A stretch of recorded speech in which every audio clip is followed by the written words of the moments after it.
أعوذ بالله من الشيطان الرجيم بسم الله الرحمن الرحيم السلام علی نبینا محمد وعلی آلہ وصحبہ اجمعین، اما بعد۔ آج ہم ہیں اللہ کے فضل و کرم سے، اللہ کی توفیق سے امام ابن تیمیہ رحمہ اللہ کے ساتھ، یعنی کہ ان کی مشہور و معروف کتاب العقیدہ الواسطیہ کے ساتھ، اور اس کتاب میں ہم پڑھ رہے ہیں اہل السنہ کا عقیدہ، سلف صالحین کا عقیدہ، اہل الحدیث کا عقیدہ، اور گفتگو ہو رہی ہے تقدیر کے موضوع پہ۔ امام صاحب نے یہ وعدے کیا ہے کہ اہل السنہ جو کہ فرقہ ناجیہ ہیں وہ تقدیر پہ ایمان رکھتے ہیں۔ پھر انہوں نے کہا تھا کہ تقدیر پہ ایمان کے 2 درجے ہیں اور ہر درجے میں 2 چیزیں داخل ہیں۔ ہم نے اس کا پہلا حصہ پڑھ لیا تھا، دوسرا حصہ آج پڑھیں گے، لیکن دوسرا حصہ پڑھنے سے پہلے میں ایک دفعہ پھر خبردار کر دوں کہ یہ موضوع بہت حساس ہے، اور اس موضوع کو پڑھتے ہوئے، اس موضوع کو سنتے ہوئے چند چیزیں ہمیشہ ذہن میں رکھنی چاہیے جو تفصیل کے ساتھ بیان کی گئی تھی، لیکن آج مختصر طور پہ ان کی طرف اشارہ کروں گا۔ نمبر 1، انسان ہمیشہ ذہن میں رکھے کہ اللہ تعالیٰ عدل و انصاف کرنے والے ہیں، اللہ کسی پہ کبھی بھی ظلم نہیں کرتے۔ تقدیر کے مسائل پڑھنے کی وجہ سے شاید شیطان کسی کے ذہن میں بات ڈالے کہ تقدیر پہ ایمان لانے کا مطلب تو پھر یہ ہوا کہ اس میں کئی لوگوں پہ ظلم ہوتا ہے، کافر پہ ظلم ہوتا ہے کیونکہ اس کی تقدیر میں کفر لکھا ہوا تھا، وغیرہ وغیرہ۔ تو اس لیے خبردار کر رہا ہوں کہ تقدیر کے مسائل پڑھتے ہوئے اس بات کو ذہن میں رکھنا نہایت ضروری ہے کہ اللہ تعالیٰ عدل و انصاف کرنے والا ہے، وہ کسی پہ ظلم نہیں کرتا، بلکہ اللہ نے ظلم کو اپنے اوپر کیا کر دیا ہے؟ حرام کر دیا ہے۔ دوسرے نمبر پہ تقدیر کے مسائل پڑھتے ہوئے یہ بات ذہن میں رکھنا نہایت ضروری ہے کہ اللہ کے ہر فعل کے پیچھے، اللہ کے ہر آرڈر کے پیچھے، اللہ کی شریعت کے ایک ایک مسئلے کے پیچھے، اللہ کی ہر مخلوق کے پیچھے اللہ کی ایک حکمت ہے، بلکہ کئی حکمتیں ہیں۔ اب یہ حکمتیں بسا اوقات ہمیں معلوم ہو جاتی ہیں، بسا اوقات معلوم نہیں ہوتی، اور جس چیز کی حکمت معلوم ہوتی ہے اس چیز کی حکمت بھی ضروری نہیں کہ ساری حکمتیں معلوم ہو جائیں۔ ممکن ہے کہ ہمیں ایک حکمت کا علم ہو، دوسری حکمت کا علم نہ ہو۔ تو اللہ کا کوئی بھی کام بے حکمت، بے فائدہ، بے مقصد نہیں ہے۔ تیسرے نمبر پہ تقدیر کے مسائل پڑھتے ہوئے یہ ذہن میں رکھنا چاہیے کہ انسان کا علم، میرا علم، آپ کا علم محدود ہے، ہماری عقل ناقص ہے۔ ضروری نہیں کہ تقدیر کے مسائل کو ہم صحیح معنوں میں سمجھ سکیں، تو جہاں سمجھ نہ آئے وہاں پہ ایمان رکھیں کہ اللہ نے کوئی ظلم نہیں کیا، اللہ نے کسی کے ساتھ کوئی زیادتی نہیں کی، لیکن یہ چیز میری سمجھ میں نہیں آ رہی، لیکن میرا اللہ تعالیٰ کے اوپر ایمان ہے کہ اللہ تعالیٰ کسی پہ ظلم کرنے والا نہیں ہے، اور یقین ہونا چاہیے کہ تقدیر کے مسائل کو مکمل طور پہ میں سمجھ نہیں سکتا کیونکہ میری عقل ناقص ہے، میرا علم محدود ہے۔ اور چوتھے نمبر پہ یہ بتایا گیا تھا کہ تقدیر کے مسائل پڑھتے ہوئے ہمیشہ اللہ تعالیٰ کے ادب کو مد نظر رکھنا ہے۔ یہ انداز اپنانا، اللہ نے ایسا کیوں کیا، اللہ نے ایسا کیوں کیا، اور انداز یہ بتا رہا ہو کہ جیسے اللہ پہ اعتراض کرنا چاہ رہا ہے، اس سے بچا جائے۔ اللہ رب العزت ہماری طرح کوئی مخلوق نہیں ہے، اللہ تعالیٰ ہماری طرح کا کوئی انسان نہیں ہے، وہ خالق ہے، وہ ساری کائنات کا مالک ہے۔ اس کے بارے میں گفتگو کرتے ہوئے اس کے ادب کو، اس کے احترام کو مد نظر رکھا جائے۔ اس کے بعد یہ تھا کہ پھر ہم نے تقدیر کے کا ایک درجہ پڑھ لیا تھا، اور وہ یہ ہے کہ اس بات پہ ایمان لانا کہ اللہ تعالیٰ مخلوق کے بارے میں ایک ایک چیز کو جاننے والے ہیں۔ کوئی بھی چیز اللہ کے علم سے باہر نہیں ہے، اللہ کو یہ سب چیزیں معلوم ہیں ازل سے، اور اللہ کا علم جو ہے وہ ازل سے اب تک ہے۔ تو اللہ تعالیٰ ایک ایک چیز کے بارے میں پہلے سے جانتا ہے، اور اس پہلے درجے کا دوسرا حصہ یہ تھا کہ اللہ صرف جانتا نہیں ہے بلکہ اللہ نے قلم کو پیدا کیا اور اس کو حکم دیا کہ سب کچھ لکھ لو، تو اللہ نے سب کچھ لکھوا دیا ہے۔ جو کچھ دنیا میں ہو رہا ہے وہ اللہ کو پہلے سے معلوم ہے، جو کچھ دنیا میں ہو رہا ہے وہ اللہ نے پہلے سے لکھوا رکھا ہے۔ اور پھر ہم پڑھیں گے آج کا درس۔ امام صاحب فرماتے ہیں وَأَمَّا الدَّرَجَةُ الثَّانِيَةُ فَهِيَ مَشِيئَةُ اللَّهِ النَّافِذَةُ وَقُدْرَتُهُ الشَّامِلَةُ وَهُوَ الْإِيمَانُ بِأَنَّ مَا شَاءَ اللَّهُ كَانَ وَمَا لَمْ يَشَاء لَمْ يَكُنْ۔ تقدیر پہ ایمان لانے کے درجات میں سے دوسرا درجہ یہ ہے کہ مشیئت اللہ النافذہ، کہ اللہ تعالیٰ کی مشیت نافذ ہو کر رہنے والی ہے۔ اللہ کی مشیت، اللہ کا ارادہ ہر چیز پہ نافذ ہو کے رہتا ہے۔ ایسا ممکن نہیں ہے کہ اللہ کوئی امر چاہیں، اللہ کسی امر کا ارادہ کرے اور وہ نافذ نہ ہو سکے۔ تو اللہ کی مشیت نافذ ہو کر رہتی ہے، اور اللہ کا کونی ارادہ بھی نافذ ہو کر رہتا ہے۔ اس بارے میں اس آیت کو مد نظر رکھنا چاہیے کہ وَمَا كَانَ اللَّهُ لِيُعْجِزَهُ مِنْ شَيْءٍ فِي السَّمَاوَاتِ وَلَا فِي الْأَرْضِ إِنَّهُ كَانَ عَلِيمًا قَدِيرًا۔ سورہ فاطر ہے، آیت نمبر 44 ہے 44، کہ اللہ رب العزت کو کوئی بھی چیز عاجز نہیں کر سکتی، بے بس نہیں کر سکتی۔ نہ آسمانوں میں کوئی ایسی چیز ہے، نہ زمین پہ کوئی ایسی چیز ہے۔ انہ کان علیما قدیرا، اللہ تعالیٰ کامل علم والا ہے اور ہر چیز پہ کامل قدرت رکھنے والا ہے۔ تو دوسرا درجہ پھر کیا ہوا؟ اللہ کی مشیت جو ہر چیز پہ نافذ ہو کر رہتی ہے، اور اللہ کی مشیت ہر چیز پہ نافذ ہو کر رہتی ہے، اس کے دلائل میں سے چند آیتیں آپ کے سامنے رکھنا چاہوں گا۔ پہلے نمبر پہ سورہ انعام آیت نمبر 149 149، فَلَوْ شَاءَ لَهَدَاكُمْ أَجْمَعِينَ۔ اگر اللہ تعالیٰ چاہے، شاء مشیت ہو اللہ تعالیٰ کی، اگر اللہ کی مشیت ہو تو اللہ تم سب کو ہدایت دے دے۔ یعنی کہ اہل زمین اس وقت تقسیم ہے، کسی کو ہدایت مل چکی ہے، کسی کو نہیں ملی۔ اللہ تعالیٰ کہتے ہیں کہ اگر اللہ چاہے تو سب کو ہدایت دے دے۔ اس کا مطلب یہ ہے کہ اللہ کی مشیت ہو تو نافذ ہو کے رہے گی، سب کو ہدایت مل جائے گی۔ پھر اللہ تعالیٰ نے کہا سورہ بقرہ میں آیت نمبر 253 میں 253، وَلَوْ شَاءَ اللَّهُ مَقْتَتَلَ الَّذِينَ مِن بَعْدِهِم مِن بَعْدِ مَا جَاءَتْهُمُ الْبَيِّنَاتُ وَلَٰكِنِ اخْتَلَفُوا فَمِنْهُم مَّنْ آمَنَ وَمِنْهُم مَّنْ كَفَرَ وَلَوْ شَاءَ اللَّهُ مَا اقْتَتَلُوا وَلَٰكِنَّ اللَّهَ يَفْعَلُ مَا يُرِيدُ۔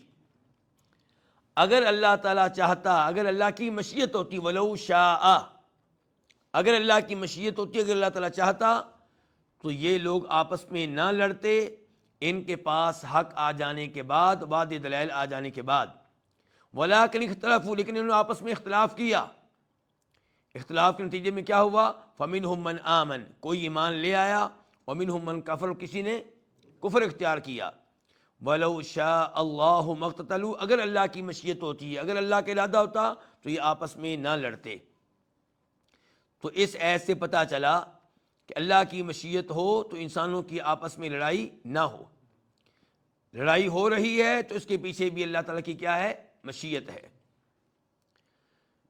پھر اللہ تعالیٰ فرماتے ہیں سورہ انسان میں، جس کو سورہ دہر بھی کہتے ہیں، آیت نمبر 30 میں، کہ وَمَا تَشَاءُونَ إِلَّا أَن يَشَاءَ اللَّهُ، اللہ کی مشیت ہو تو تمہاری مشیت وہاں پہ چلتی ہے، اللہ کی مشیت نہ ہو تو تمہاری مشیت وہاں پہ نہیں چلتی۔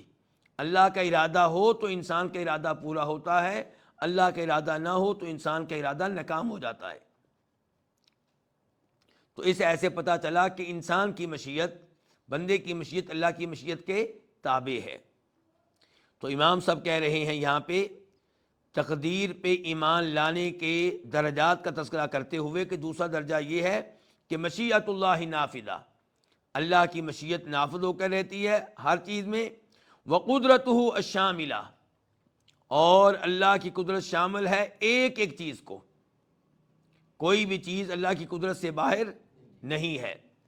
وہوا، اور وہ یہ ہے کہ الایمان، یعنی کہ پہلے نام بتایا اس کا، دوسرے درجے کا نام کیا بتایا؟ کہ اللہ کی مشیت نافذ ہونے والی اور اللہ کی قدرت جو کہ شامل ہے۔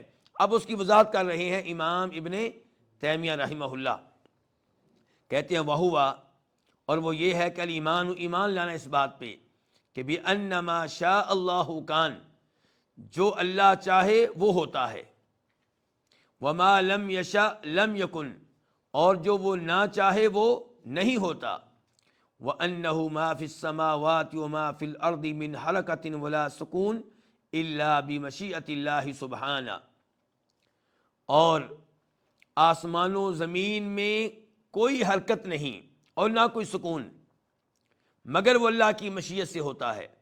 آسمان و زمین میں کوئی بھی حرکت ہو رہی ہے، حرکت کرنے والا کوئی بھی ہے، یا کوئی ٹھہراؤ ہے، کہیں پہ سکون ہے، حرکت نہیں ہو رہی، حرکت ہو یا سکون، دونوں چیزیں اللہ کی مشیت سے ہیں۔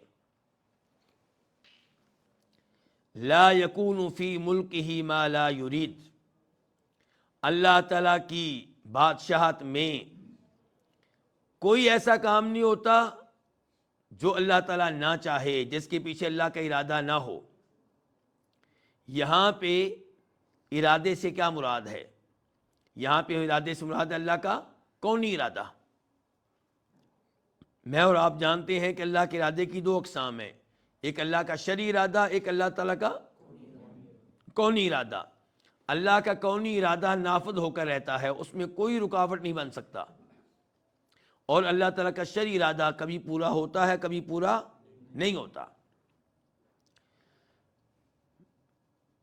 دنیا میں جو کچھ بھی ہو رہا ہے اس کے پیچھے اللہ کا کونی ارادہ ہے، لیکن یہ جو نیک اعمال ہیں یا گناہ ہیں، یہاں پہ اللہ تعالیٰ کا شرعی ارادہ ہوتا ہے۔ اللہ تعالیٰ کا ارادہ یہ ہے کہ ہم نماز پڑھیں، اللہ کا ارادہ کیا کہ ہم نماز پڑھیں، تو یہ اللہ کا ایک شرعی ارادہ ہے، اللہ پسند یہ کرتا ہے، اللہ کو محبت اس سے ہے کہ ہم نماز پڑھیں، اللہ کو محبت اس سے ہے کہ ہم روزے رکھیں، اللہ کو محبت اس سے ہے کہ ہم حج کریں، اللہ کو محبت اس سے ہے کہ ہم تلاوت کریں، اذکار کریں۔ تو یہ اللہ تعالیٰ کا ارادہ کبھی پورا ہوتا ہے، کبھی پورا نہیں ہوتا۔ تو جب انسان نماز پڑھتا ہے تو ہم کہیں گے کہ اللہ کا شرعی ارادہ بھی پورا ہو گیا اور اللہ کا کونی ارادہ بھی پورا ہو گیا۔ اور جب کوئی انسان نماز نہیں پڑھتا، اذان سننے کے باوجود مسجد میں نہیں آتا، نماز نہیں پڑھتا، تو ہم وہاں پہ کہیں گے کہ اللہ کا شرعی ارادہ پورا نہیں ہوا، لیکن اللہ کا کونی ارادہ پورا ہو گیا ہے۔ اللہ کا کونی ارادہ ہو کر رہتا ہے، اس میں کوئی رکاوٹ نہیں بن سکتا، لیکن شرعی ارادہ اس میں چونکہ اللہ نے اختیار دیا بندوں کو، اللہ نے انسان کو اختیار دیا نیکی کرنے نہ کرنے کا، گناہ کرنے نہ کرنے کا، اس لیے وہاں پہ اللہ کا ارادہ پورا کبھی ہوتا ہے، کبھی نہیں ہوتا۔ وَأَنَّهُ سُبْحَانَهُ عَلَى كُلِّ شَيْءٍ قَدِيرٌ مِنَ الْمَوْجُودَاتِ وَالْمَعْدُومَاتِ، اسی درجے کی وضاحت کرتے ہوئے ابن تیمیہ رحمہ اللہ کہہ رہے ہیں کہ اللہ تعالیٰ ہر چیز پہ اچھی طرح قدرت رکھنے والا ہے۔ اچھا، وہ چیزیں جن پہ اللہ قدرت رکھنے والا ہے وہ کبھی موجود ہوں گی، کبھی معدوم ہوں گی، کبھی موجود ہوں گی، کبھی معدوم ہوں گی۔ تو موجود چیزوں پہ اللہ کی قدرت کیا ہوگی کہ اللہ تعالیٰ ان کو معدوم کر دے، جو چیز موجود ہے اس کو اللہ ختم کر دے، جو موجود ہے اس کو اللہ فنا کر دے، تو یہ ہے اللہ کی قدرت، یا اللہ اس میں تبدیلی کر دے۔ اور جو چیزیں معدوم ہیں ان میں اللہ کی قدرت کیا ہے کہ اللہ تعالیٰ ان کو وجود بخش دے۔ معدوم چیز موجود نہیں ہے تو اللہ کی قدرت اس میں یہ ہوگی کہ اللہ اس کو معدوم سے موجود کر دے، اس کو وجود بخش دے، اس کو پیدا کر دے۔ یہاں پہ یہ آیت ہم ذہن میں رکھیں گے کہ اللہ ہر چیز پہ قدرت رکھنے والا ہے، کہ ان اللہ علی کل شیء قدیر، سورہ بقرہ آیت نمبر 20 کہ اللہ رب العزت ہر چیز پہ کمال درجے کی قدرت رکھنے والا ہے۔ اور یہ کہتے ہوئے امام صاحب نے انکار کیا ہے، تردید کر دی ہے کہ ان کی قدریہ کی، جن کا عقیدہ یہ ہے کہ اللہ تعالیٰ بندے کے افعال پہ قدرت رکھنے والا نہیں ہے، بلکہ بندہ اپنے عمل میں مستقل ہے، جو عمل چاہے سو کرے، اللہ کی قدرت نہ بھی ہو تو بندہ وہ عمل کرنے پہ قادر ہے۔ تو امام صاحب نے ان پہ رد کیا، ان کے عقیدے کو غلط قرار دے دیا یہ کہہ کر کہ اللہ تعالیٰ ہر چیز پہ قدرت رکھنے والا ہے، چاہے وہ چیز موجود ہو چاہے وہ معدوم ہو۔ اس کے بعد کہتے ہیں امام صاحب فما من مخلوق فی الارض ولا فی السماء الا اللہ خالقہ سبحانہ، زمین پہ کوئی مخلوق نہیں ہے اور نہ آسمانوں پہ کوئی مخلوق ہے مگر اللہ تعالیٰ اس کا خالق ہے۔ یعنی کہ جو بھی چیز موجود ہے زمین پہ آسمان پہ، اللہ تعالیٰ اس کا کیا ہے؟ خالق ہے۔ ہر مخلوق کا اللہ خالق ہے، یعنی کہ وہ تنہا خالق ہے، ان چیزوں کے خالق ہونے میں اللہ کا کوئی شریک نہیں ہے۔ کہتے ہیں لا خالق غیرہ، اللہ کے علاوہ ان چیزوں کا کوئی خالق نہیں ہے۔ تو یہاں پہ دلائل کے طور پہ یہ آیت ذکر کر دینا مناسب ہوگا کہ سورہ زمر ہے، آیت نمبر 62 ہے 62، اللہ خالق کل شیء، اللہ تعالیٰ ایک ایک چیز کا خالق ہے، اللہ تعالیٰ ایک ایک چیز کا خالق ہے۔ اور پھر اللہ تعالیٰ فرماتے ہیں سورہ حج میں آیت نمبر 73 میں 73، یا ایھا الناس ضرب مثل فاستمعوا لہ، اے لوگو ایک مثال بیان کی جا رہی ہے، اس مثال کو بڑے غور سے سنو۔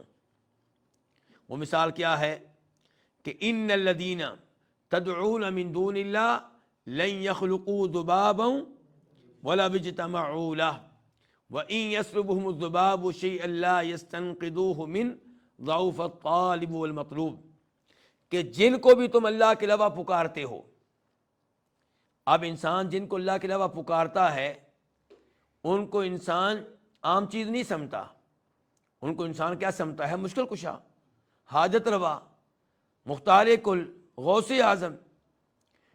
تو یہ جو ہیں جن کو انسان نے اتنا بڑا مرتبہ دے دیا ہے، یہ بھی کوئی چیز پیدا نہیں کر سکتے۔ لن یخلقوا ذبابا، حتیٰ کہ یہ حقیر سی چیز کون سی؟ مکھی، وہ پیدا نہیں کر سکتے۔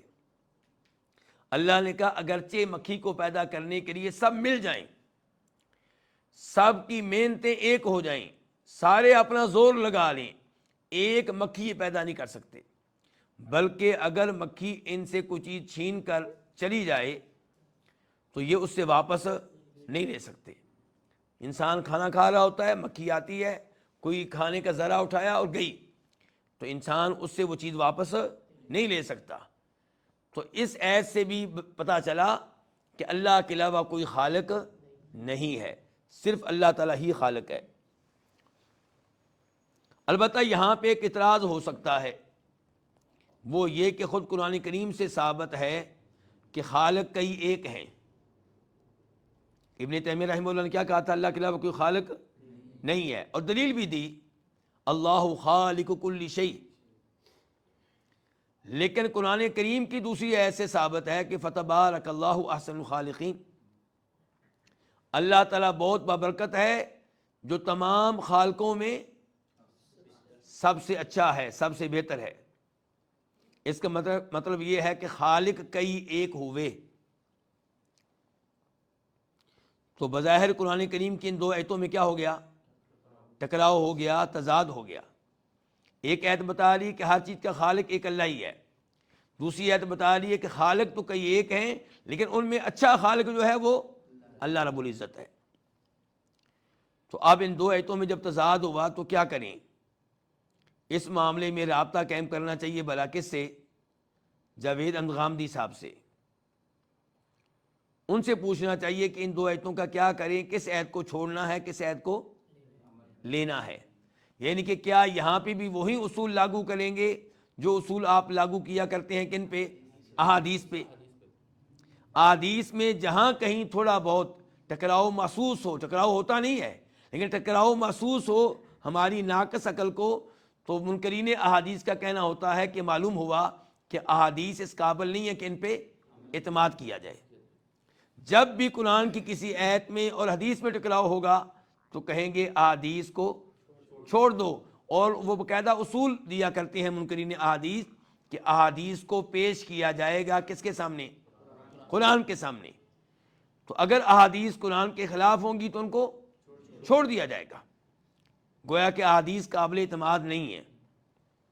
ہر آدمی اپنی لیبارٹری قائم کرے گا، جس لیبارٹری میں وہ چیک کرے گا کہ کیا یہ احادیث قرآن کے مطابق ہیں یا نہیں۔ تو ممکن ہے کسی کی لیبارٹری کہے کہ یہ حدیث قرآن کے مطابق نہیں ہے، کسی کی لیبارٹری کہے قرآن کے مخالف بھی نہیں ہے۔ تو افسوسناک رویہ ہے منکرین احادیث کا احادیث کے تعلق سے، اور ہمارا ایمان یہ ہے کہ اللہ کے فضل و کرم سے جو بھی حدیث صحیح ہے، ثابت ہے، اس کے اوپر ہم ایمان لاتے ہیں، اور کبھی بھی کسی صحیح حدیث میں اور قرآن کی آیت میں ٹکراؤ نہیں ہو سکتا، اور نہ ہی دو احادیث میں کبھی ٹکراؤ ہوتا ہے۔ اسی طرح دو آیتوں میں بھی ٹکراؤ نہیں ہوتا۔ تو پھر یہاں پہ کیا کریں گے؟ تو ہم کہیں گے کہ الخالق، یہ لفظ خلق سے ہے، اور خلق کے ایک معنی ہوتا ہے کسی چیز کو عدم سے وجود بخشنا، کوئی چیز موجود نہیں تھی اس کو پیدا کر دینا، اس کو وجود بخشنا۔ اس معنی میں خالق صرف اللہ رب العزت ہے۔ تو جس آیت میں کہا گیا اللہ خالق کل شیء، اس آیت میں خالق کا مطلب یہ ہے کہ جو چیز موجود نہیں تھی اس کو وجود بخشنے والا صرف اللہ رب العزت ہے۔ جو چیز بے جان تھی اس میں روح ڈالنے والا صرف اللہ تعالیٰ ہے۔ اور فتبارک اللہ احسن الخالقین، جس ایسے پتہ چل رہا ہے کہ خالق کئی ایک ہیں لیکن ان میں سے سب سے اچھا اللہ رب العزت ہے، تو اس سے مراد یہ ہے کہ وہ چیزیں جو پہلے سے موجود ہیں ان کو جوڑ کر ایک اور چیز بنا لینا۔ جیسا کہ یہ اینک میرے ہاتھ میں ہے، یہ کئی چیزوں سے مرکب ہے، اس کو بنانے کے لیے اللہ کی پیدا کردہ کئی چیزوں کا استعمال کیا گیا۔ ایسا نہیں ہے کہ انسان نے اس کو زیرو سے بنایا ہے، بلکہ اللہ کی پیدا کردہ چیزیں لی ہیں اور ان کو جوڑ کے ایک اور چیز تیار کر لی ہے۔ ایسا نہیں ہے کہ اس کو عدم سے وجود بخشا گیا ہو، ایسا نہیں ہے کہ یہ معدوم تھی پھر اس کو موجود کر لیا گیا، بلکہ یہ تمام چیزیں پہلے سے موجود تھیں۔ ان میں کیا استعمال ہوا جی؟ شاید ایک شیشہ ہے، اور کیا جی؟ سٹیل ہے اور پلاسٹک ہے۔ تو سٹیل کو کس نے پیدا کیا؟ اللہ نے۔ پلاسٹک کو کس نے پیدا کیا؟ اللہ نے۔ شیشے کو کس نے پیدا کیا؟ اللہ نے۔ اور بھی اگر چھوٹی موٹی چیز استعمال ہوئی، سب چیزیں اللہ کی پیدا کرتے ہیں۔ انسان نے اللہ کی دی ہوئی عقل، اللہ کے دیے ہوئے علم کے مطابق ان چیزوں کو جوڑ کر ایک چیز اور تیار کر لی۔ تو اس لیے انسان اس لحاظ سے تو خالق ہے کہ اس نے چیزیں جوڑی ہیں، لیکن حقیقت میں وہ خالق نہیں ہے۔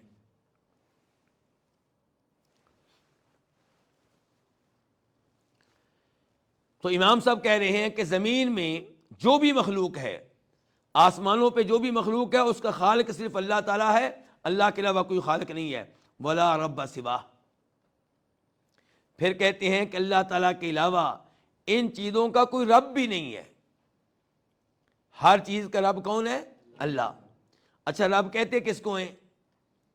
رب وہ ہوتا ہے، جب ہم اللہ کو رب کہتے ہیں تو اس کا مطلب کیا ہوتا ہے کہ اللہ رب ہیں، ان کے ہر چیز کے خالق اللہ ہیں، ہر چیز کے مالک اللہ ہیں، ہر چیز کے سبھی امور کی تدبیر کرنے والے اللہ تعالیٰ ہیں۔ یہاں پہ اب کہا گیا کہ اللہ کے سوا کوئی رب نہیں ہے۔ الحمدللہ رب العالمین، تمام جہان والوں کا رب کون ہے؟ اللہ تعالیٰ ہے۔ لیکن قرآن و حدیث سے پتہ چلتا ہے کہ رب کا لفظ رب کا استعمال اوروں پہ بھی ہوا ہے، لفظ رب کا استعمال اوروں پہ بھی ہوا ہے۔ مثال کے طور پہ پہلے تو بخاری شریف کی ایک حدیث آپ کے سامنے رکھوں گا، جس کا صحیح بخاری میں نمبر ہے 2429 2429۔ یہ وہ حدیث ہے جس کو ہم کہتے ہیں حدیث اللقاطہ۔ گری پڑی چیز مل جائے تو اس کا کیا کرنا ہے؟ تو آپ علیہ الصلوۃ والسلام نے اس حدیث میں یہ اصول بیان کیا تھا کہ گری پڑی چیز مل جائے تو آپ اس کو اس کے مالک تک پہنچائیں۔ اس کے لیے آپ کیا کریں؟ اعلان کریں، وہاں اعلان کریں جہاں جہاں امید کی جا سکتی ہے کہ اس کا مالک یہاں آ سکتا ہے، یا یہاں پہ اعلان کرنے سے اصل مالک تک خبر پہنچ سکتی ہے۔ ایسا آپ کریں گے 1 سال، 1 سال تک مالک مل جائے تو ٹھیک، ورنہ آپ اس چیز کو استعمال کر سکتے ہیں، لیکن اس چیز کے اوصاف اور علامات آپ نوٹ کر لیں۔ اگر بعد میں مالک پہنچ جائے 5 سال کے بعد، 10 سال کے بعد، 20 سال کے بعد، تو آپ اس چیز کی قیمت دینے کے پابند ہوں گے۔ جب یہ اصول آپ نے بیان کیا تو کسی نے پوچھا کہ اللہ کے رسول علیہ السلام، اگر اونٹ ملے، اونٹ کہیں ہو اور اس کا مالک پاس نہ ہو، گم شدہ اونٹ ہو، تو اس کا کیا کرنا ہے؟ تو آپ نے فرمایا تھا دعھا، اس کو چھوڑ دو، معہا سقاؤہا و حداؤہا، اونٹ کے ساتھ اس کا جوتا بھی ہے، اس کے پاؤں ہیں مضبوط قسم کے، اور اس کی مضبوط ترین اور وسیع ٹینکی بھی ہے، پانی کو وہ ذخیرہ کر لیتا ہے، اس لیے کوئی خطرہ نہیں ہے۔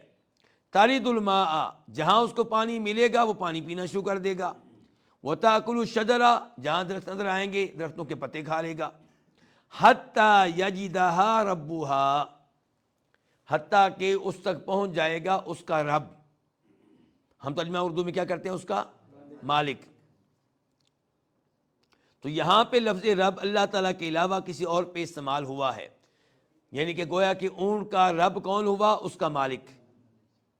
جبکہ ابن تیمیہ رحمہ اللہ یہ کہہ رہے ہیں قرآن کریم کی دیگر آیات کی روشنی میں کہ ولا رب سواہ، اللہ کے سوا کوئی رب نہیں ہے۔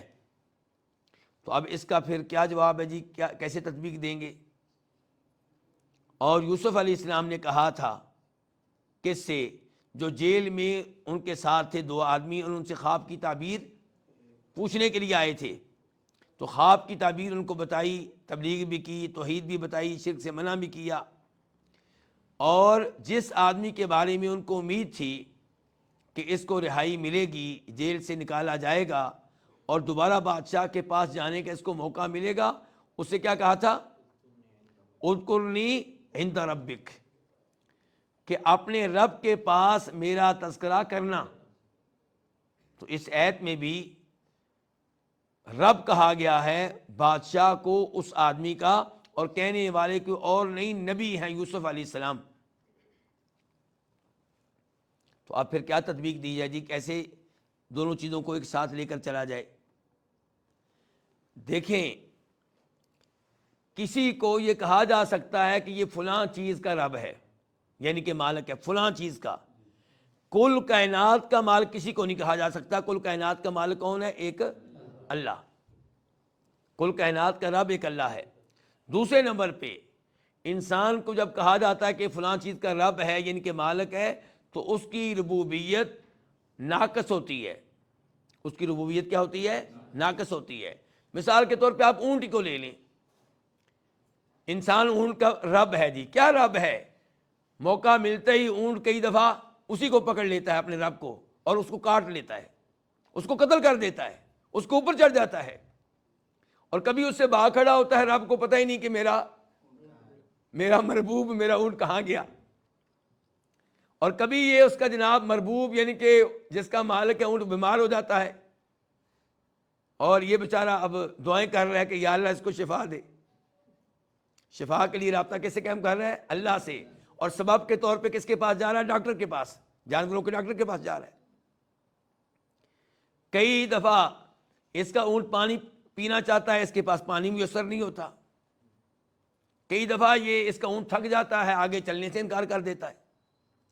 تو پتہ چلا کہ اس کی جو ربوبیت ہے، یہ جو اس کو ہم نے رب کہا ہے اونٹ کا، اس کی ربوبیت ناقص ہے، اور وہ بھی جو اس کا مالک ہے وہ ایک اونٹ کا مالک ہے، یا دو کا، تین کا، چار کا، کل کائنات کا رب نہیں ہے۔ تو کل کائنات کا رب ایک اللہ تعالیٰ ہے، اور اس کی ربوبیت تام ہے، کامل ہے، مکمل ہے، اس میں کسی قسم کا نقص نہیں ہے۔ تو ہمیں بتا دیا ہے ابن تیمیہ رحمہ اللہ نے قرآن و حدیث کی روشنی میں کہ اللہ کی مشیت نافذ ہو کے رہتی ہے، اور کوئی بھی چیز ایسی نہیں ہے جو اللہ کی مشیت سے باہر ہو، کوئی عمل ایسا نہیں جو اللہ کی مشیت سے خارج ہو۔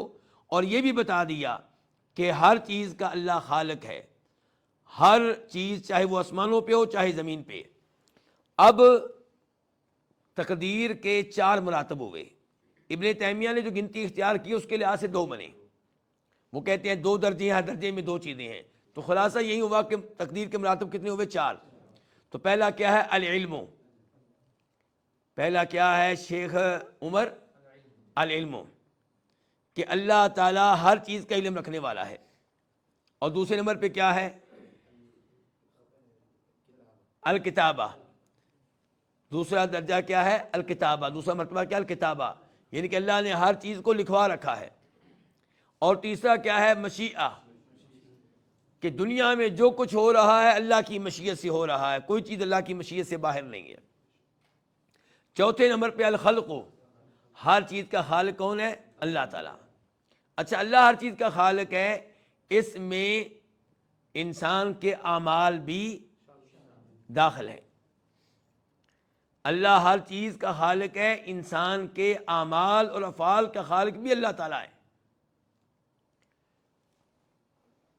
کیونکہ اللہ نے کہا اللہ خالق کل شیء، اللہ ہر چیز کا خالق ہے. اور انسان کا عمل شیء ہے کہ نہیں ہے؟ شیء ہے. پھر ہمارے پاس اس امر کی خاص دلیل بھی ہے. اللہ نے کہا واللہ خلقکم وما تعملون، اللہ تمہارا بھی خالق ہے، تمہارے اعمال کا بھی خالق ہے. ماں کو آپ مصدریہ بنائیں یا موصولہ، دونوں صورتوں میں رزلٹ ایک ہی نکلے گا کہ اللہ تعالیٰ انسان کا بھی خالق اور انسان کے ایک ایک عمل کا بھی خالق ہے. اس کے بعد کہتے ہیں امام صاحب وَمَعَ ذَلِكَ، اس سب کے باوجود، کس سب کے باوجود کہ انسان اللہ تعالیٰ ہر چیز کا خالق ہے، اللہ ہر چیز کا رب ہے، اس سب کے باوجود فقد امر العباد بطاعته وطاعت رسله، اللہ تعالیٰ نے بندوں کو حکم دیا ہے اپنی اطاعت کرنے کا اور اپنے رسولوں کی اطاعت کرنے کا. اللہ نے حکم دیا ہے کہ میرے بندوں میری ہر بات مانو، میری اطاعت کرو، اور میرے رسولوں کی ایک ایک بات مانو، ان کی اطاعت کرو. وَنَهَاهُمْ عَنْ مَعْصِيَتِهِ، اور ان کو منع کیا ہے اپنی نافرمانی سے. اچھا، اس عبارت میں ابن تیمیہ کہنا کیا چاہتے ہیں؟ کہنا چاہتے ہیں کہ باوجود اس کے کہ اللہ ہر چیز کا خالق ہے، باوجود اس کے کہ اللہ تعالیٰ کی ہر چیز پہ مشیت نافذ ہے، اس کے باوجود اللہ تعالیٰ ہمیں حکم دے رہے ہیں کہ میری بات مانو. کیوں جی؟ اس کا مطلب یہ ہے کہ انسان مجبور محض نہیں ہے. اس کا مطلب یہ ہے کہ اللہ نے انسان کو ارادہ، اختیار، قوت دی ہے نیکی کرنے کی اور گناہ سے بچنے کی. اس کے بعد فرماتے ہیں ابن تیمیہ رحمہ اللہ وَهُوَ سُبْحَانَهُ يُحِبُّ الْمُتَّقِينَ وَالْمُحْسِنِينَ وَالْمُقْسِطِينَ، اللہ سبحانہ و تعالی محبت کرتا ہے متقی لوگوں سے، پرہیزگاروں سے، والمحسنین اور احسان کرنے والوں سے، نیکوکاروں سے، والمقسطین اور عدل و انصاف کرنے والوں سے. اس جملے میں ایک تو ابن تیمیہ رحمہ اللہ نے یہ ثابت کر دیا کہ اللہ کی صفات میں سے ایک صفت کیا ہے کہ اللہ محبت کرتا ہے، اور ہم اللہ کے فضل و کرم سے اللہ کی ان صفات کو مانتے ہیں اور حقیقی طور پہ مانتے ہیں، کسی قسم کی تعویل نہیں کرتے، مجاز پہ محمول نہیں کرتے. اچھا، اب سوال پیدا ہوتا ہے کہ ابن تیمیہ نے کیسے کہہ دیا کہ اللہ تعالیٰ متقی لوگوں سے محبت کرتا ہے؟ یہ تو عقیدے کی بات ہے، تو عقیدہ قرآن و حدیث سے ثابت ہونا چاہیے. تو جواب یہ ہے کہ بالکل یہ ثابت ہے. سورہ توبہ آیت نمبر 7 ان اللہ یحب المتقین، کہ بے شک اللہ تعالیٰ اہل تقوی سے محبت کرتا ہے. والمحسنین، اچھا محسنین یہاں پہ اس کے دو مطلب ہو سکتے ہیں. ایک مطلب یہ کہ اللہ تعالیٰ محبت کرتا ہے ان سے جو دوسرے لوگوں کے ساتھ احسان کریں، نیکی کریں، ان کا خیال رکھیں، حسن تعاون کریں. اور دوسرا معنی المحسنین کا ہو سکتا ہے کہ اللہ ان سے محبت کرتا ہے جو اللہ کی عبادت میں حسن پیدا کریں، احسان. ان تعبد اللہ کأنک تراہ فإن لم تکن تراہ فإنہ یراک. نبی علیہ الصلوۃ والسلام سے جبریل علیہ السلام نے پوچھا تھا جب وہ انسانی شکل میں آئے تھے اور صحابہ کرام دائیں بائیں موجود تھے. سوال کیا تھا اسلام کسے کہتے ہیں، ایمان کسے کہتے ہیں، اور تیسرا سوال یہ تھا کہ احسان کسے کہتے ہیں. تو نبی کریم صلی اللہ علیہ وسلم نے فرمایا تھا کہ احسان یہ ہے کہ آپ اللہ کی عبادت کریں گویا کہ آپ اللہ کو دیکھ رہے ہیں، اور اگر آپ اس مرحلے تک نہیں پہنچ سکتے کہ آپ اتنی شاندار عبادت کر سکیں گویا کہ آپ اللہ کو دیکھ رہے ہیں، تو یقین رکھیں کہ اللہ آپ کو دیکھ رہا ہے۔ تو جب آپ کے ذہن میں یہ بات ہوگی کہ اللہ مجھے دیکھ رہا ہے، تو خود بخود آپ کی عبادت میں کیا پیدا ہوگا؟ حسن۔ ہم تو اس وقت اچھی نماز پڑھتے ہیں جب ہمیں لگے کہ کوئی انسان ہمیں دیکھ رہا ہے، حالانکہ انسان کی خاطر نماز کو اچھا بنانا یہ درست نہیں ہے۔ لیکن اگر ہمارا عقیدہ یہ بن جائے کہ اللہ دیکھ رہا ہے، تو پھر ہماری نماز کیسی ہوگی؟ تو یہ بھی ہے احسان۔ تو اللہ تعالیٰ عبادت میں احسان کرنے والوں کو ان سے محبت کرتا ہے، اور اللہ ان سے بھی محبت کرتا ہے جو ایک دوسرے سے کیا کریں؟ تعاون کریں، احسان کریں، نیکی کریں۔ اچھا، اب اس کی کیا دلیل ہے؟ سورہ بقرہ آیت نمبر 195 195، وَأَحْسِنُوا إِنَّ اللَّهَ يُحِبُّ الْمُحْسِنِينَ، اور احسان کرو، یقیناً اللہ تعالیٰ احسان کرنے والوں سے محبت کرتا ہے۔ وَالْمُقْسِطِينَ، اور اللہ تعالیٰ عدل و انصاف کرنے والوں سے محبت کرتا ہے۔ اس کی کیا دلیل ہے؟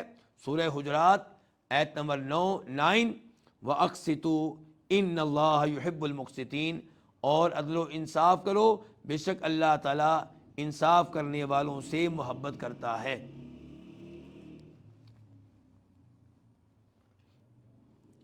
اچھا، مزید آگے بڑھنے سے پہلے یہ بات ابن تیمیہ میں یہاں پہ کیوں بتا رہے ہیں کہ اللہ تعالیٰ اہل تقویٰ سے محبت کرتا ہے، احسان کرنے والوں سے محبت کرتا ہے، انصاف کرنے والوں سے محبت کرتا ہے؟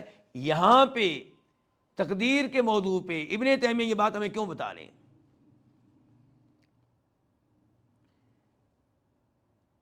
لوگوں کے غلط عقائد کی تردید کر رہے ہیں۔ لوگ کیا کہتے ہیں کہ بندہ مجبور محض ہے، انسان کا اپنے عمل میں کوئی اختیار نہیں ہے۔ تو اگر انسان کا کوئی اختیار نہیں ہے تو اللہ اہل تقویٰ سے پھر محبت کیوں کرتا ہے؟ تقویٰ کا مطلب کیا ہے یہاں پہ؟ نیکی کرنا اور گناہ سے بچنا۔ تو اللہ تعالیٰ فرائض و واجبات پہ عمل کرنے والوں سے اور گناہوں سے بچنے والوں سے، یعنی کہ اہل تقویٰ سے محبت کیوں کرتا ہے اگر اس عمل میں بندے کا کوئی کردار نہیں ہے؟ اللہ تعالیٰ احسان کرنے والوں سے محبت کیوں کرتا ہے اگر بندے کا احسان کرنے میں کوئی کردار نہیں ہے؟ اگر وہ اس عمل کا فاعل نہیں ہے تو اللہ اسے محبت کیوں کرتا ہے؟ اگر وہ مجبور محض ہے تو اس کی تعریف کیوں؟ والمقسطین، اسی طرح اللہ تعالیٰ عدل و انصاف کرنے والوں سے محبت کیوں کرتا ہے اگر وہ مجبور محض ہے؟ تو پتہ چلا کہ بندہ جو ہے اللہ کی مخلوقات میں سے ایک مخلوق ہے، اور بندے کے اعمال بھی اللہ کی مخلوق ہیں، لیکن فاعل بندہ ہے، عمل کرنے والا بندہ ہے، نماز پڑھنے والا بندہ ہے، تلاوت کرنے والا خود بندہ ہے، اور اللہ نے بندے کو ارادہ دیا ہے، اختیار دیا ہے، قوت دی ہے نیکی کرنے کی، گناہ سے بچنے کی۔ اور جہاں اللہ تعالی نے بندے کو اختیار نہیں دیا وہاں بندے سے حساب بھی نہیں ہوگا، وہاں بندے کی تعریف بھی نہیں ہوگی اللہ کی طرف سے۔ مثال کے طور پہ کسی بندے کا ہاتھ حرکت کرتا ہے، راشا کی بیماری میں مبتلا ہے، تو یہاں پہ اللہ اس کے حساب نہیں لیں گے تیرا ہاتھ کیوں کانپتا تھا، اللہ اس چیز کا حساب نہیں لیں گے کہ تیرے ہاتھ سے دودھ کیوں گرا تھا، دودھ کیوں ضائع ہوا، کیونکہ وہ راشا کی بیماری میں مبتلا ہے اور اس بیماری کے مبتلا ہونے میں اس کا کوئی کردار نہیں ہے۔ تو اللہ تعالیٰ وہی حساب لے گا، وہی ثواب دے گا جہاں بندے کے عمل میں بندے کا کردار ہوگا۔ وَيَرْضَىٰ عَنِ الَّذِينَ آمَنُوا وَعَمِلُوا الصَّالِحَاتِ، اور اللہ تعالیٰ راضی ہوتا ہے ان لوگوں سے جو ایمان لائے اور جنہوں نے نیک اعمال بجا لائے۔ کیا دلیل ہے اس کی؟ سورہ بینہ آیت نمبر 7 اور 8، 7 اور 8، ان الذین آمنوا وعملوا الصالحات اولئک هم خیر البریہ، بے شک وہ لوگ جو ایمان لائے اور جنہوں نے نیک اعمال کیے یہ مخلوق کے بہترین لوگ ہیں۔ اللہ تعریف کر رہے ہیں، اس کا مطلب ہے کہ ایمان لانے میں انسان کا کردار ہے، نیک عمل کرنے میں انسان کا کردار ہے، پتہ چلا وہ اس معاملے میں مجبور محض نہیں ہے۔ جزاؤہم عند ربہم، ان کی جزا ان کے رب کے پاس کیا ہے جی؟ جنات عدن تجری من تحت الانہار خالدین فیہا ابدا، ان کو ہمیشہ کی باغات ملیں گے، ایسی جنتیں ملیں گی جو ہمیشہ ہمیشہ کے لیے ہیں، جن کے نیچے سے نہریں بہتی ہیں اور وہاں ہمیشہ ہمیشہ رہیں گے۔ اللہ جنتیں کن کو دے رہا ہے؟ جنہوں نے کچھ کیا ہے۔ اگر انسان مجبور محض ہے، نیکی کرنے میں، ایمان لانے میں، نماز پڑھنے میں اس کا کوئی کردار نہیں ہے، اس کا کوئی ارادہ نہیں ہے، اس کا کوئی اختیار نہیں ہے، تو جنت کیوں دی جا رہی ہے؟ جنت اسی لیے دی جا رہی ہے کہ اس کا کردار ہے اور اس کا اس کے پیچھے ارادہ ہے، اس کا اس کے پیچھے اختیار ہے۔ پھر کیا کہا اللہ نے؟ رضی اللہ عنہم ورضوا عنہ، کہ اللہ ان پہ راضی ہو چکا اور یہ اللہ پہ راضی ہو چکے۔ اچھا اللہ ان پہ کیوں راضی ہے؟ کچھ کیا تو راضی ہے نا۔ تو اس سے بھی پتہ چلا کہ انسان کا کردار ہے ایمان لانے میں اور نیک اعمال بجا لانے میں۔ ولا يحب الکافرین، اور اللہ تعالیٰ کافروں سے محبت نہیں کرتا۔ اس بارے میں سب سے پہلے آیت اللہ تعالیٰ کہتے ہیں سورہ آل عمران میں آیت نمبر 32 میں 32، فَإِن تَوَلَّوْا فَإِنَّ اللَّهَ لَا يُحِبُّ الْكَافِرِينَ۔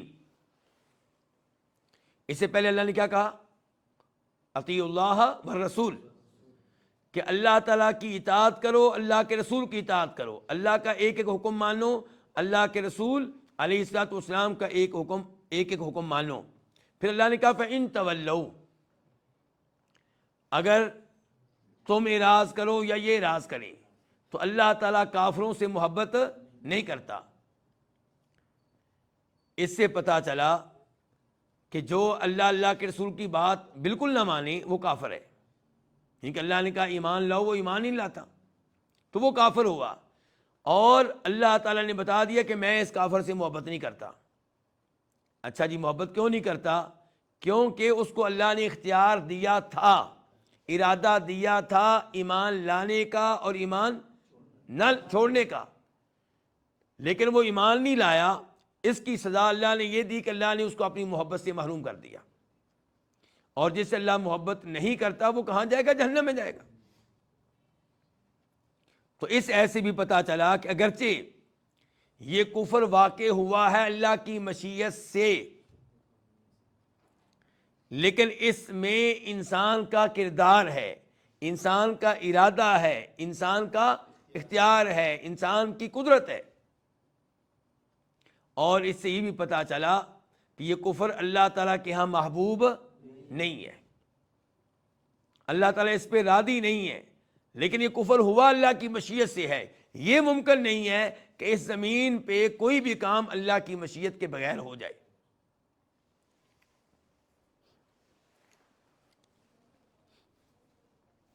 وَلَا يَرْضَى عَنِ الْقَوْمِ الْفَاسِقِينَ، ابن تیمیہ کہتے ہیں کہ اللہ تعالیٰ فاسق لوگوں سے راضی نہیں ہوتا، ان پہ راضی نہیں ہوتا۔ اچھا الفاسق کس کو کہتے ہیں؟ وہ جو اللہ کی اطاعت سے نکل جائے، جو اللہ کی بات نہ مانے، اللہ کا آرڈر نہ مانے۔ فاسق دو طرح کا ہوتا ہے، نمبر 1 فسق اکبر، نمبر 2 فسق اصغر۔ بڑا فسق کرنے والا کافر ہوگا، چھوٹا فسق کرنے والا مسلمان ہوگا، لیکن کیا ہوگا؟ فاجر ہوگا، عاصی ہوگا، نافرمان ہوگا۔ تو ایک فاسق ہوتا ہے کافر، ایک فاسق ہوتا ہے مسلمان۔ اب یہاں پہ ابن تیمیہ کہہ رہے ہیں کہ اللہ تعالیٰ فاسق لوگوں پہ راضی نہیں ہوتا، تو یہاں پہ پھر فاسق لوگوں سے مراد کون ہے؟ یہاں پہ کافر مراد ہے۔ اور اگر آپ کہتے ہیں کہ کافر تو پہلے بتا دیا گیا کہ ولا یحب الکافرین، کہ اللہ تعالیٰ کافر لوگوں سے محبت نہیں کرتا، تو ہم کہیں گے الفاسق سے مراد دونوں لے لیں آپ، الفاسق سے مراد آپ کافر بھی لے لیں، مسلمان بھی لے لیں. تو اللہ تعالیٰ جو فاسق کافر ہے اس سے بالکل محبت نہیں کرتا، اور جو فاسق مسلمان ہے اس سے اللہ محبت کرتا ہے جب وہ فسق کر رہا ہوتا ہے، اللہ کی نافرمانی کر رہا ہوتا ہے، تب اللہ تعالیٰ اس سے محبت نہیں کرتا، تب اللہ تعالیٰ اس سے کراہت کرتا ہے. اور جب وہ فسق کے علاوہ کام کر رہا ہوتا ہے، نماز پڑھ رہا ہوتا ہے، تب اللہ اس سے محبت کرتا ہے. تو اس کو کبھی اللہ کی محبت ملتی ہے، کبھی نہیں ملتی.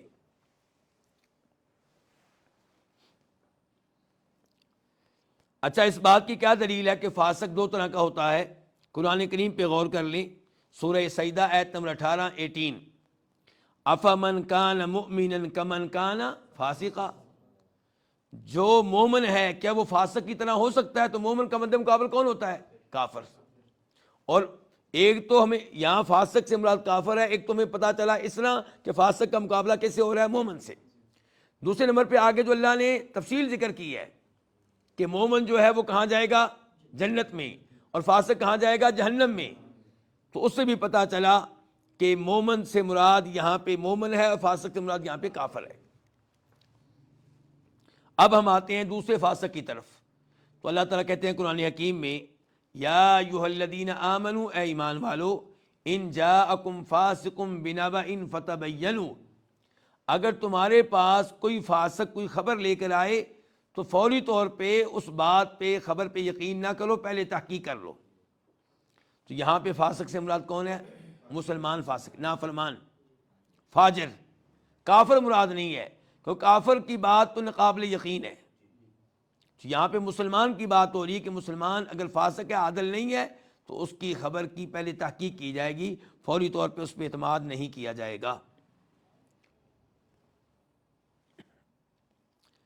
ولا یأمر بالفحشاء، ابن تیمیہ رحمہ اللہ فرماتے ہیں کہ اللہ تعالیٰ فحشاء کا حکم نہیں دیتا، بے حیائی کا حکم نہیں دیتا. کیا دلیل ہے؟ آیت نمبر 28 سورہ اعراف، وَإِذَا فَعَلُوا فَاحِشَةً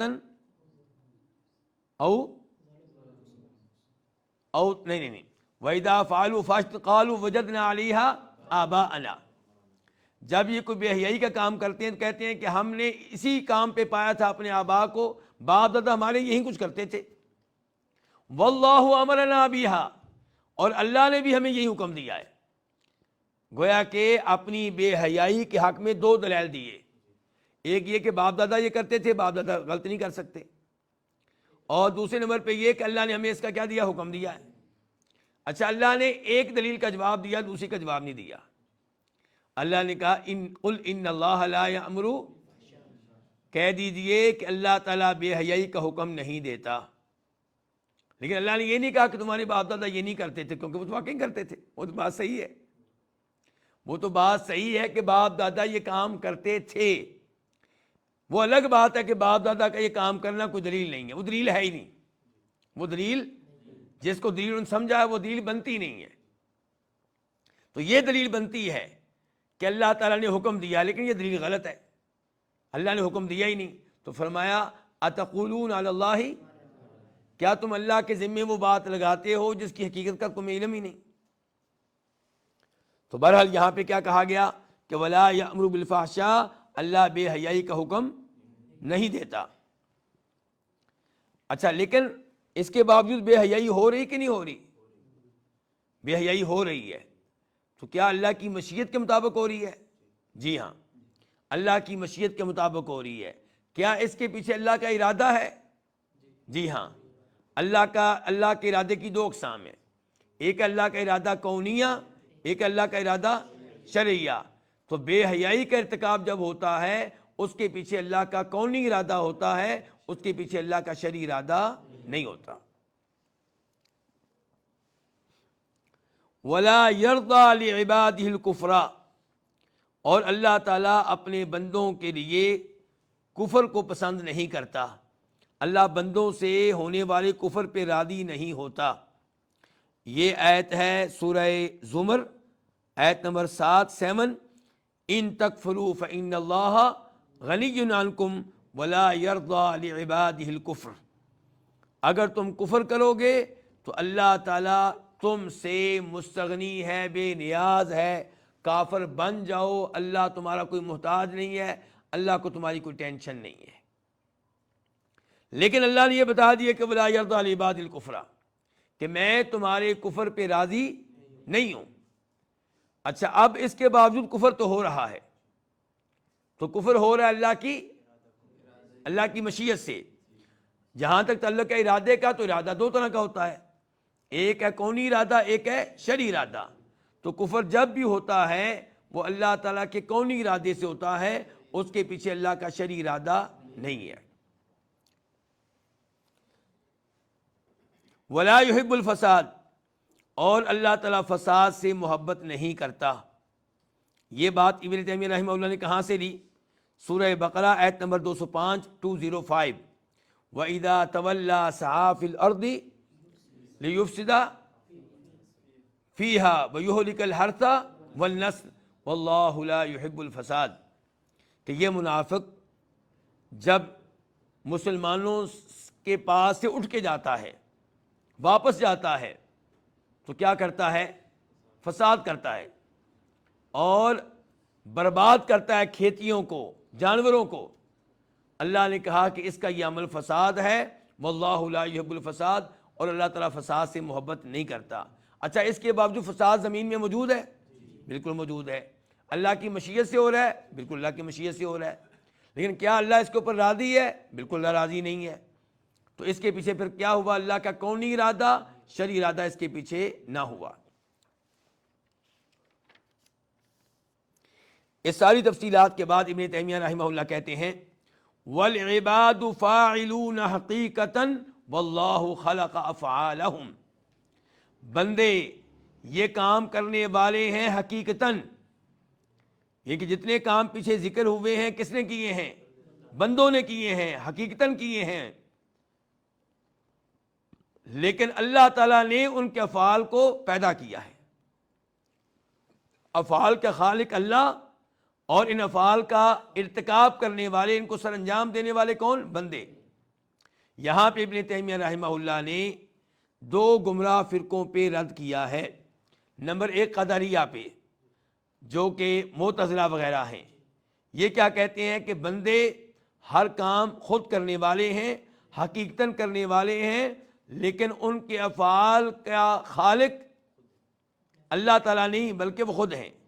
یعنی کہ اس حد تک انہوں نے تقدیر کا انکار کیا، تقدیر کے انکار میں اس حد تک آگے نکل گئے، کہتے ہیں کہ بندہ اپنے فعل کا خود فاعل ہے اور حقیقتاً وہی یہ فعل کرتا ہے، اور ان افعال کا خالق بھی کون ہے؟ بندہ ہے۔ اس کا مطلب یہ ہوا خالق کتنے ہوئے کائنات میں؟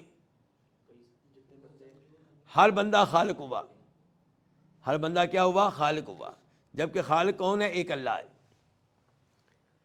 دوسرے نمبر پہ ابن تیمیہ رحمہ اللہ نے یہ کہتے ہوئے کہ بندے اپنے افعال کے خود فاعل ہیں، لیکن خالق ان کا اللہ تعالیٰ ہے، رد کر دیا جبریہ کے اوپر۔ کن کے اوپر؟ جو کہتے ہیں کہ بندہ کیا مجبور محض ہے۔ یہ کہتے ہیں کہ اللہ تعالیٰ ان کے افعال کا خالق ہے، اور اللہ تعالیٰ ہی یہ افعال کرنے والا ہے، بندوں کی طرف اس کی نسبت مجازی ہے۔ خالق بھی اللہ، فاعل بھی اللہ، اور انہوں نے کیا کہا تھا؟ فاعل بھی بندہ، خالق بھی بندہ، دونوں غلط ہیں یہ۔ تو ابن تیمیہ نے کہا کہ بندہ فاعل ہے، خالق بندہ نہیں، خالق اللہ ہے۔ تو کہتے ہیں دوبارہ کہ بندے جو ہیں وہ حقیقی طور پہ فاعل ہیں، اور اللہ تعالیٰ ان کے افعال کا خالق ہے۔ وَالْعَبْدُ ہوا، اور بندہ ہی المؤمن ایمان لانے والا ہے۔ ایمان لانے والا اللہ نہیں ہے، کون ہے؟ بندہ۔ والکافر، اور بندہ ہی کفر کرنے والا ہے، اللہ نہیں۔ والبر، اور بندہ ہی نیکوکار ہے، ان کے نیکی کرنے والا انسان ہے، خود بندہ ہے، اللہ نہیں۔ والفاجر، اور فسق و فجور کرنے والا، گناہ کرنے والا بندہ ہے، نعوذ باللہ، اللہ نہیں۔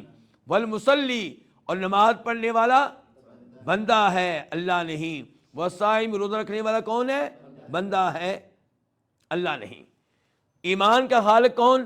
اللہ، کفر کا خالق کون؟ اللہ، نیکی کا خالق کون؟ اللہ، فسق و فجور کا خالق کون؟ اللہ، نماز کا خالق اللہ، روزے کا خالق اللہ، لیکن یہ تمام کام کرنے والا بندہ ہے۔ وَلِلْعِبَادِ قُدْرَةٌ عَلَىٰ أَعْمَالِهِمْ، اور بندوں کو قدرت حاصل ہے اپنے اعمال کی۔ اللہ نے بندوں کو طاقت دی ہے، قوت دی ہے، قدرت دی ہے یہ اعمال کرنے اور نہ کرنے کی۔ وَلَهُمْ ارادہ، اور بندوں کا ارادہ بھی ہے، باقاعدہ اللہ نے ان کو ارادہ دیا ہے۔ کیوں جی؟ آج یہاں پہ آپ تشریف لائے ہیں، اپنے ارادے سے آئے ہیں نا جی، اپنے ارادے سے آئے ہیں، لیکن آپ کے ارادے کے سے پہلے اللہ کا بھی ارادہ ہے۔ اگر اللہ کا ارادہ نہ ہوتا آپ نہیں آ سکتے تھے۔ تو بہرحال بندوں کو، ابن تیمیہ کہہ رہے ہیں بندوں کو اللہ نے قدرت بھی دی ہے اور ارادہ بھی دیا ہے۔